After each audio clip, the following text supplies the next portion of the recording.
Now, there's growing condemnation of a video that's surfaced at the beginning of this week on social media that shows a naked woman being beaten and executed by men in army uniforms. The men are heard on the video accusing her of being a member of the terror group Al-Shabaab, Mozambique, and is battling insurgency in its northern gas-rich Cabo Delgado province since 2017. The conflict is one of the least understood in the world, with some militants claiming allegiance to Islam State in the Middle East. We have not been able to independently verify the footage that's doing the rounds on social media, but the country's Interior Ministry has said that the video is propaganda by terrorists who want to tarnish the country's image.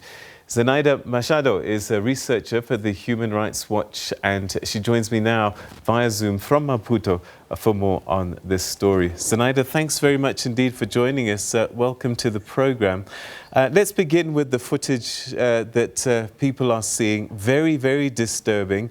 What do we know about its authenticity? Good evening, Peter, and thank you for inviting me. The footage emerged sometime early this week. We, as Human Rights Watch, received it on Monday, early in the morning, from our sources. And I personally immediately shared it on Twitter. We haven't been able to identify the authenticity of the video, but I know a few other independent organizations with a reputation of doing it very well have done so and can confirm at this stage that the men wearing uniform of the Mozambican army in that video are indeed Mozambican soldiers, unfortunately. The minister has denied this, saying that these are terrorists, militants who are just trying to propagate some propaganda. Well, and that's exactly where this case becomes even more concerning and shameful, because at this stage, I don't think a responsible government should be wasting time trying to discuss who is in the video and whether it's authentic or not. The point is that Mozambique is a state, and a state that is consignatory of many international laws and many human rights laws, and it's got a constitution that is very clear. So it is the task and responsibility of the Mozambican government, regardless of who killed that woman in the video, to tell us who is that woman, and to look for a family and notify our family and help them. So I think the Minister of Interior should stop talking and start acting. It's time he stops denying whether his forces are or not in the video. I think it's no longer news that the Mozambican troops on the ground misbehave. We as Human Rights Watch have been documenting that for the past 3 years. This video doesn't show anything new as such. The only thing about the video is that it's shocking because people are finally seeing exactly what we have been talking about over the past 3 years. So if they want to be seen as being a responsible government, if they want us to take them serious, then they should do what we have recommended, which is to set up an independent, urgent, and serious investigation to, one, find out what is going on in that video. Number two, who are the people in the video, especially who is the woman who is being killed in that video in such a brutal manner. Number three, identify a family and notify them and help them. And number four, if those indeed are members of the security forces, then they should be exemplarily punished so that any other soldiers who is deployed to areas of conflict in Mozambique will know that is not a conduct that they should be copied.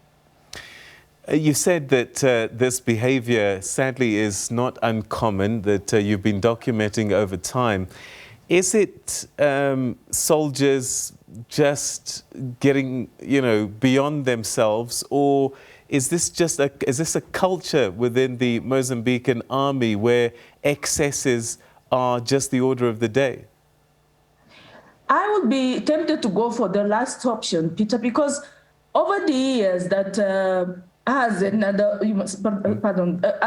human organizations have documented human rights abuses by the security forces in Mozambique, nothing has been done. Nobody has been held accountable so far. So there is a sense of impunity. There is also a sense of fear that, and that fear somehow comes from the people on top, from people in charge. When they come out, for example, after such a gruesome video like that one, and instead of addressing what is going on in the video, they start making up stories, like, for example, suggesting that it could be something edited in a computer somewhere to demoralize the security forces. Somehow what they're trying to say is that people should not be criticizing the conduct of the security forces, because if we do so, we'll be demoralizing them. Well, that's not true, and that is very problematic. The forces that misbehave on the ground, they should be criticized and they should be corrected, so that other forces that are deployed, they don't do the same. And so that the people who are victims of those conflicts can look at the men in uniform and respect them, can look at the men in uniform and think that, well, finally, the help has arrived.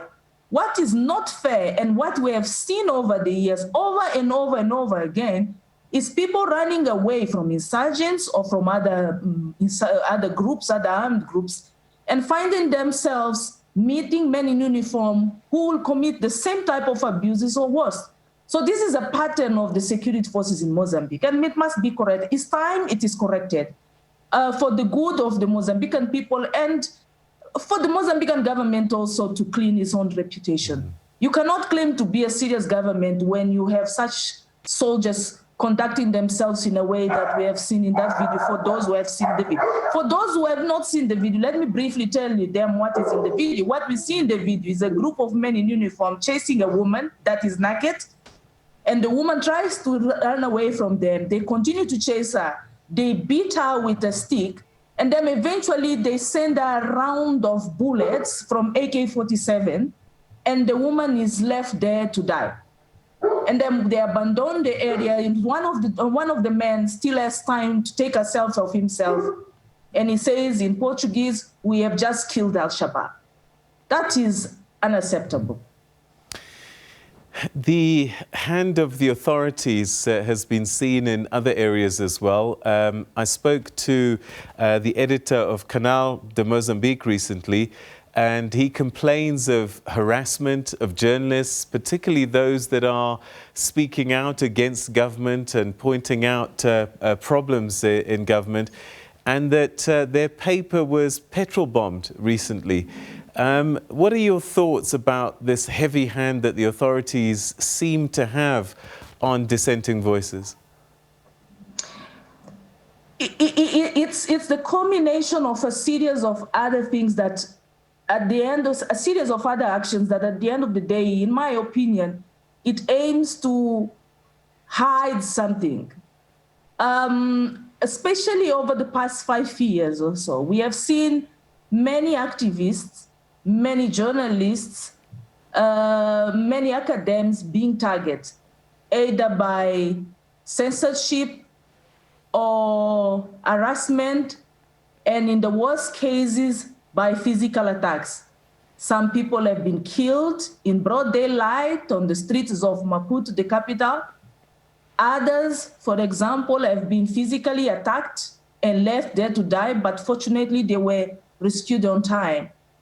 And none of those cases, we personally as Human Rights Watch have documented over 10 or 12 cases, and none of those, over 5 years, have had an end, have had a closure.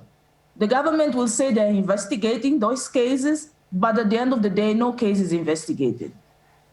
When it comes to journalists, we have seen journalists over and over being harassed. On the case of Cabo Delgado, where there is at the moment the insurgency, no journalists can go there. Those who dare to have been arrested, detained, kidnapped. As I speak to you, there is a journalist that has disappeared for over 2-3 months now.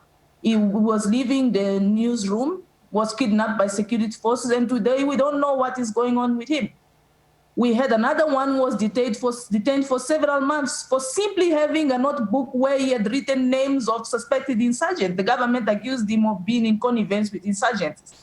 So there is a clear, deliberate action from government to intimidate journalists and not let them do their work. What is the aim of that, in our opinion, is to cover up for their madness, for cover up for their abuses that are being exposed now. But again, it's good for the government to know that they can't hide the dirtiness forever. It will come out. We have been talking about the human rights abuse by security forces for over 3, 4, 5 years. They have done nothing. Now the videos are beginning to emerge. They can silence one journalist. They will not be able to silence all the newspapers. What has the president said about all of this and even this video that's doing the rounds? Because that is quite an indictment on his security forces, given that I think there's general acceptance that they were Mozambican soldiers. It is. It is. It also raises a few questions on the ability of such forces to deal with the insurgency that we have seen in Cabo Delgado. This is not a small war. It's a war against a faceless group that tends to grow every day, that has pledged alliance to Islamic State in the Maghreb, in the Middle East, that seems to include amongst its ranks very experienced terrorists from other regions in the continent. To fight a group like that, the Mozambican force need to be disciplined. They are not. To fight a group like that, they have to have a very good intelligence. They don't have. They seem to continue making the same mistake of confusing civilians with innocent civilians with suspected insurgents. They need to gain the trust of the population on the ground. They are losing it instead. But committing atrocities like the one we see in the video, it's going to be very difficult for them to get the sympathy, not only of the locals in those areas, but also for those who make the opinions. So the first time this week, will familiarize themselves with what exactly is going on in Cabo Delgado. All right, Zenaida, thanks very much indeed for your insights on the situation in Mozambique, and we look forward to talking to you again for more updates on the situation. Thank you so much for your time. Thank you, Peter.